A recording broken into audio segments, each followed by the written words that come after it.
Good morning, everybody. My name is Juan Velez. It's been a pleasure and honor to have you here in our webinar series. Today, we're going to talk about health, wellness in times of burnout. I'm going to turn off my camera for now, and I'm going to allow you to enjoy the presentation. As my coworker said, if you have questions, I'm going to be more than happy to answer this at the end. Once again, thank you for joining us. So promoting health, wellness in times of burnout. I just want to clarify that burnout is a term that we are using and is interchangeable with the term moral injury.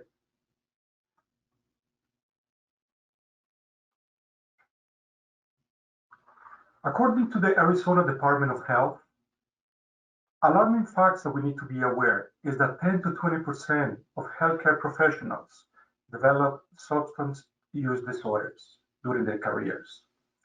Social stigma is also double in the medical professions with alcohol and drug use disorders.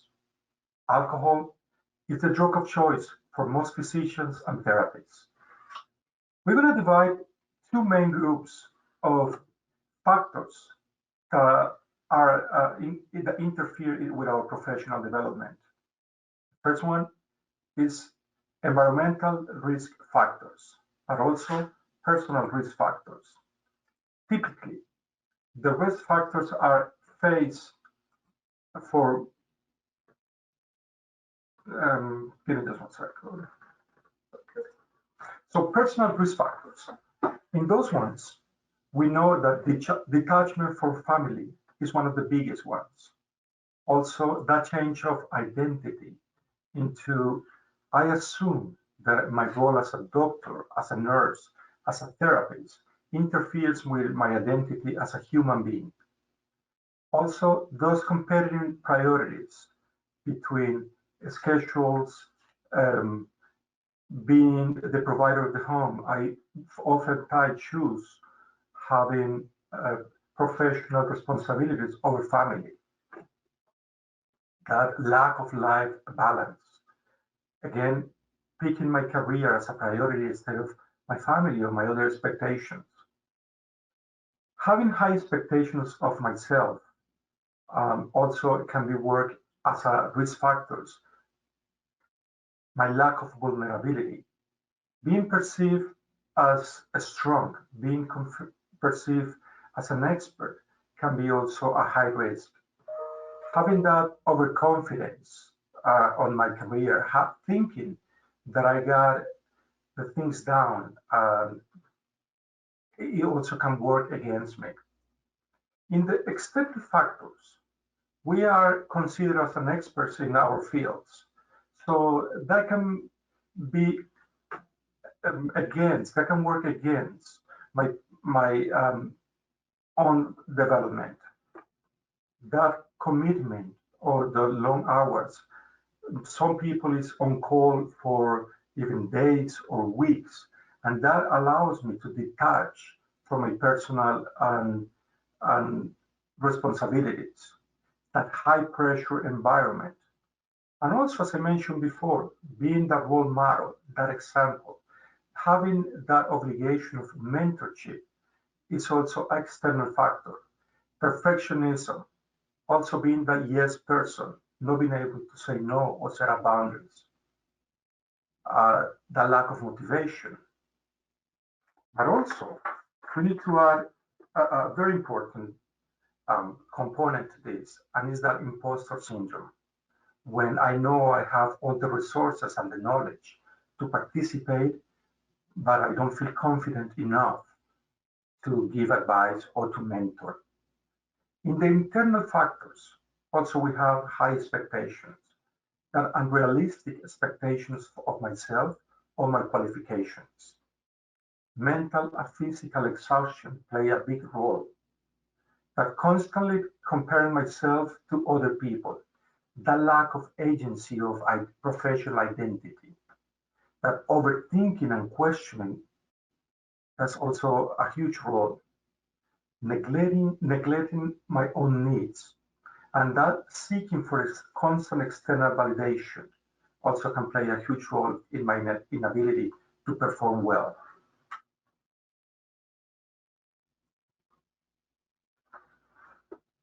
We also have multiple maladaptive coping skills. In these skills, also substance use disorder can play a huge role. Workaholism, perfectionism, that codependency, not only in substances, but also situations of people. My lack of personal insight, and usually that increase in process addictions. Process addictions involve compulsive shopping, sex, gambling, and many others.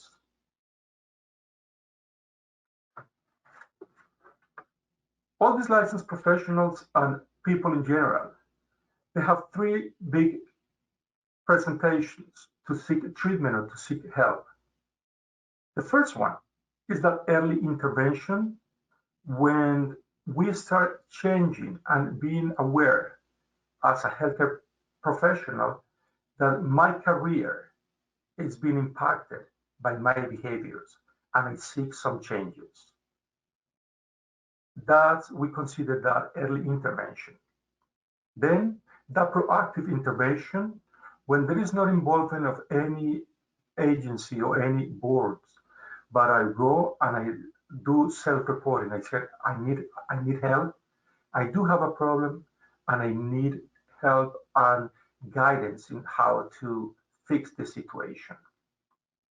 But also, we don't want to get reached to the point that it's going to be a reactive. When in many cases the board intervene and you're going to be forced to seek treatment or seek professional help.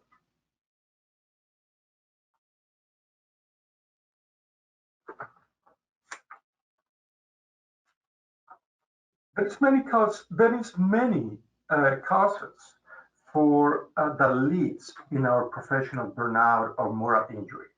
The first one that I want to mention actually is, as I mentioned, moral injury is that mismatch between my ideas of the profession and the reality. Those ideas that sometimes we go into these professions with that altruistic behavior, altruistic ideas, and when we realize that the reality has different forces that can intervene, and that increases actually our moral injury. We know that there is systemic causes, workplace, acute responses, and loss of self-care. In systemic causes of moral injury, we have insufficient training, it's one of the biggest. Also, high case loads in terms of therapists, nurses, and physicians. We have that high case load that many times is impossible to perform an adequate care. Dysfunctional workplace dynamics, that organizational demands, that continued job stress, that convoluted and bureaucratic procedures that we all been presented with sometimes in our profession, a lack of professional support. And that lack of professional support can be perceived or real. Our lack of communication and express our needs to our management team, lack of control of the environment, and also that unclear job expectations,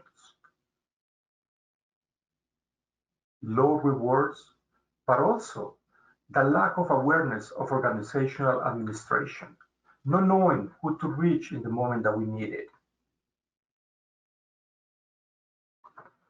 In the workplace, we also know that moral injury increases errors, produces low job satisfaction, that disengagement. And that's when we hear phrases like a same situation, different day.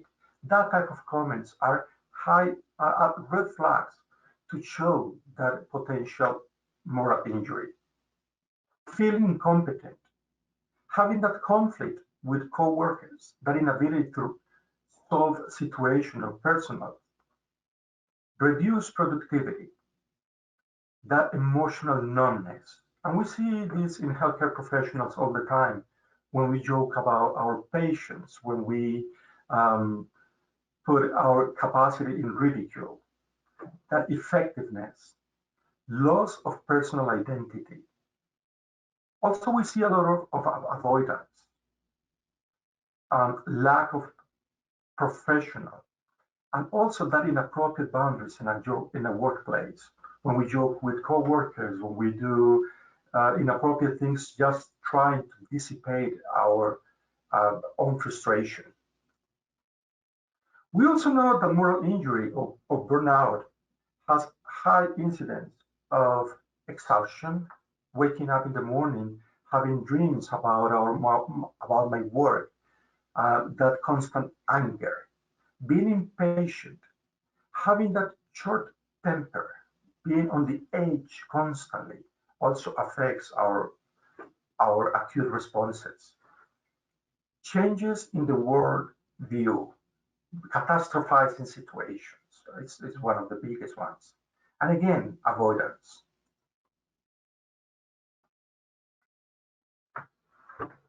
We know that when our professional careers, our professional life takes over, we start ignoring our own needs, skipping meals and unhealthy eating habits, having those snacks that are full of sugar actually that we keep in our drawers can be not meeting our nutritional needs, not taking breaks, staying indoors constantly. When you come early in the morning and you leave at night and you never go out. We also know that in many acute settings, that inability to even go to the bathroom, that insufficient sleep. And I have to share a story with one of my patients actually. He comes to work early in the morning, 6:30 in the morning. He goes home around 5, takes a nap, and then comes back around 8 and works till midnight. Be aware of when the long hours of work doesn't mean better productivity. Not taking vacations, not leaving on time, always having something else to do, moving that finish line of the day that constantly, it's also that we need to start placing more attention on that. Being a yes person, even though that you are overwhelmed, that fear of losing your position, it allows you to constantly having that yes man, yes sir, and in some point we're not going to be effective. Working on weekends or out of the schedule or out of times also can affect our personal self-care.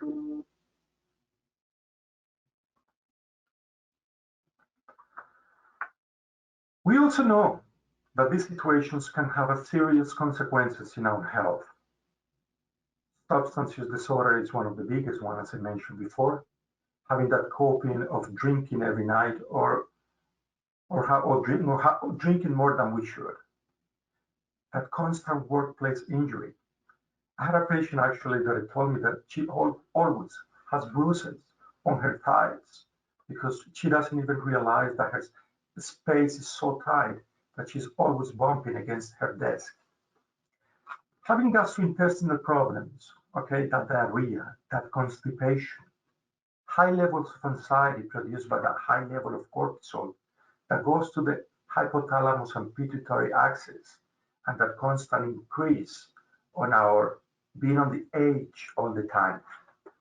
Also, we know multiple people who've suffered heart attacks in the workplace, caused constant headaches, ulcers.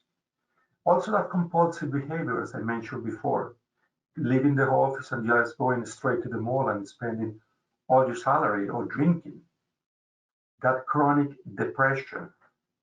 And that chronic depression also brings suicidal ideations. Something that I want to say, we see these days a large amount of anhedonia. Anhedonia is my inability to enjoy things that I used to enjoy in the past. And also dysphoria, Dysphoria is when our mind, our body embarks in this role of what's the point? What's the point? And when those two situations take place, anhedonia and dysphoria, very often we see our clients or ourselves presented with suicidal ideations. Now, we're going to move a little bit into how we're going to reduce our trauma response to burnout or moral injury. We're going to divide this in 4 different groups. The first one is psychodrama, also integrated services, adventure and equine therapy, and individual somatic experience.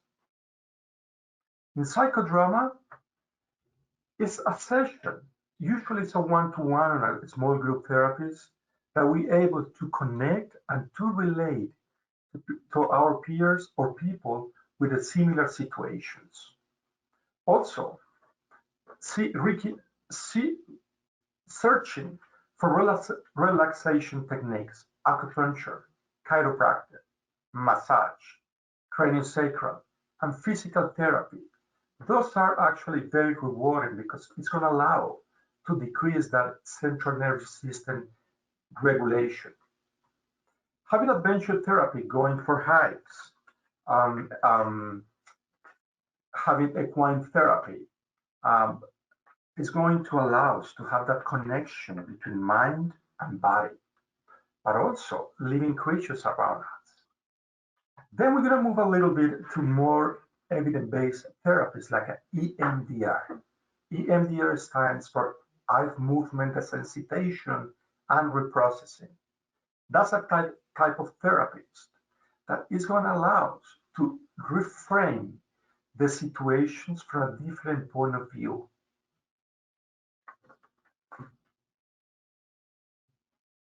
We also have multiple coping skills, and something that I want to introduce today is metacognition. Metacognition is my ability to judge, to criticize my own way of thinking, the way that I perceive and see situations, and also to criticize my own knowledge, having the self-inventory, being able to question my own thinking, but also my own behavior. Having that professional boundaries and balance is extremely important coping skill that we need to start incorporating in our life. Also, shifting from extrinsic to intrinsic motivations, rewarding yourself with that cup of coffee once a week, twice a week. Those little rewards that are extremely important for us to be able and to enjoy. We need to be aware that being emotional healthy is easier to obtain when you concentrate in the little steps of the journey and not the destination. Very often we hear comments like, hey, somebody keeps moving my finish line. And that's true. As we start advancing and moving into a high level of thinking, somebody moves the finish line. It's really important also to engage in activities that are rewarding and exercise. We know that activity like yoga connects yourself, increases your flexibility, also increase that sense of community, improve your sleeping patterns. Exercise boosts your immune system, and there's multiple studies that show that 20 to 30 minutes of exercise a day give you the same benefit like taking an SSRI in the range of 20 to 40 milligrams. Also, that exercise is going to increase your T cell response, and it's going to minimize that incidence of infections. Having that fresh air in the out when we go out increases negative ions and boosts oxygen to the brain and increases your capacity to be to have more emotional intelligence. Also, that I want to add is numinosity. Numinosity is my ability to connect with that goddess, with that religious connection, that not necessarily is religion, but it's spirituality, surrendered to that higher power, knowing and respecting my body like a temple, respecting my body in terms of activities that are against my own beliefs and all internal habits. We also need to be aware of open-minded. Ladies and gentlemen, don't be afraid you open your mind because your brain won't fly away. So I'm going to ask you to have open-minded, to try new routes, to change things that you do constantly, taking that new route to work. That also is going to increase your neuroplasticity. Neuroplasticity is the ability of the brain to heal, is that arborization that is going to increase that neuronal connection, okay? And one thing that I also want to mention is having gratitude. When we constantly think about situations that are against my beliefs or my core feelings or values, we drive against or away from gratitude. Creating that connection, practicing gratitude, having that list of things that you're grateful for every day is going to also allow us to increase the neuroplasticity and having that connection, not only with myself, but with people around. I'm also going to leave you with some resources. We know that previous experiences, many different people actually it's been in this road before. We're not reinventing the wheel. So reach out, get engaged with your community, ask for that person, that support system that is very important to reach out. Do not isolate. It's one of my biggest advices. We know we have a couple of podcasts that I put here, but there's many more. One of the ones that I enjoy the most is 10% Happier by Dan Harris. Also, Unlocking Us by Brené Brown. She has multiple resources, books, The Power of Vulnerability, and also books like The Gift of Imperfection. The Body Keeps the Score by Bessel Van Kolk. The importance of these books is we're going to go and be aware of what's going on in my brain. But the most important is how I'm going to heal. Buddha's Brain is a journey with happiness, love, and wisdom. We also have multiple resources in communities reaching out to volunteer services. I'm also proud to be the director of the Licensed Professional Program here at Sierra Tucson, and we are a dedicated team of multidisciplinary professionals that take care of nurses, physicians, veterinarians, pharmacists, dentists, physician assistant, pilots, and nurse practitioners. Our goal is to remove from human beings, not to human doings. I'm also going to leave you with our brochure. Please feel free to reach out. Feel free to call a friend, and do not be afraid to ask for help. We have a couple of our brochure of program, and remember, at this point in life, you are a miracle. Thank you for joining us.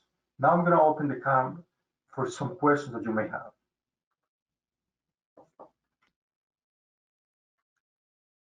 Thank you.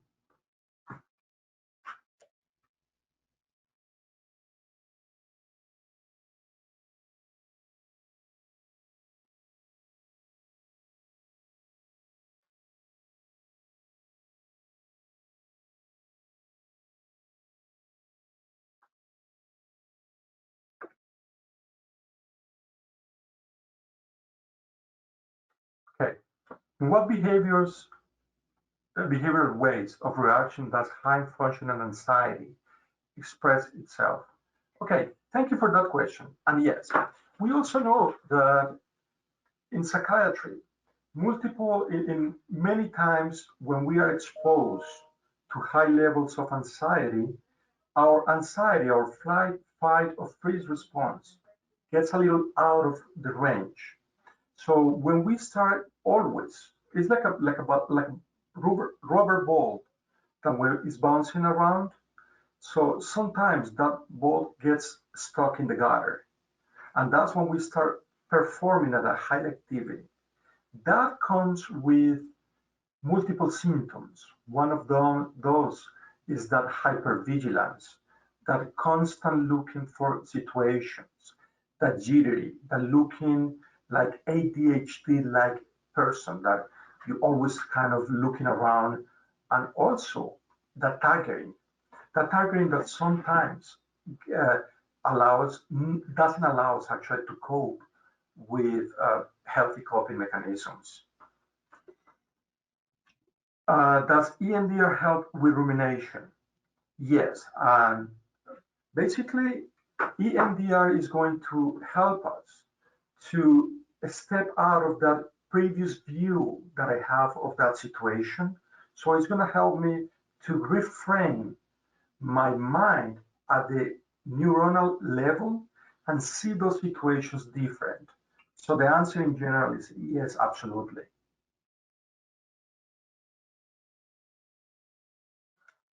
Absolutely. So luminosity.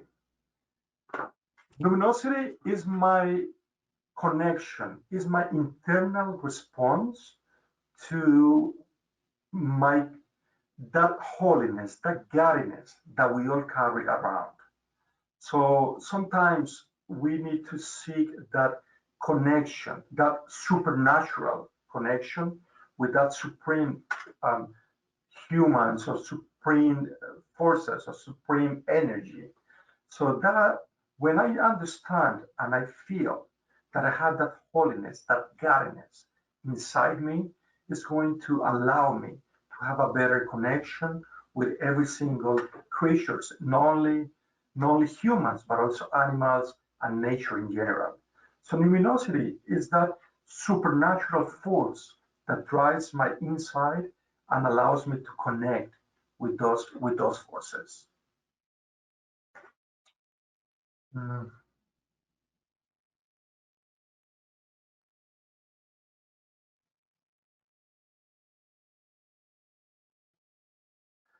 Okay, there's a very interesting question about developing a secret relationship with someone at work, be due to trying to use a relationship as a coping mechanism so they would work out. Um, just to be a little bit general, since we're running out of time. Usually, the coworker to coworker relationship are carrying a high level of stress, but not only stress, but also that constant fear. So can be a highly anxiety provoking coping skill. Um, I will advise just to be mindful that you're crossing not only the professional boundary, but also your personal boundaries. Having that, not having that defined line between professional and personal life can be interfered not only with your professional development, but also with your performance. So that's a really tricky question that, in general, I would not advise to carry. Ladies and gentlemen, I just want to take a few seconds to say thank you very much for joining us today. It's been an honor, a pleasure again, as I said. And remember, you're not alone. Reach out and identify the resources in your community, identify your friends and family, and also be clear with your boundaries. Please, if somebody or some person is causing a little discomfort, please be clear on setting up those boundaries. Be healthy, have fun, and enjoy the day. Thank you once again for joining us. Bye now.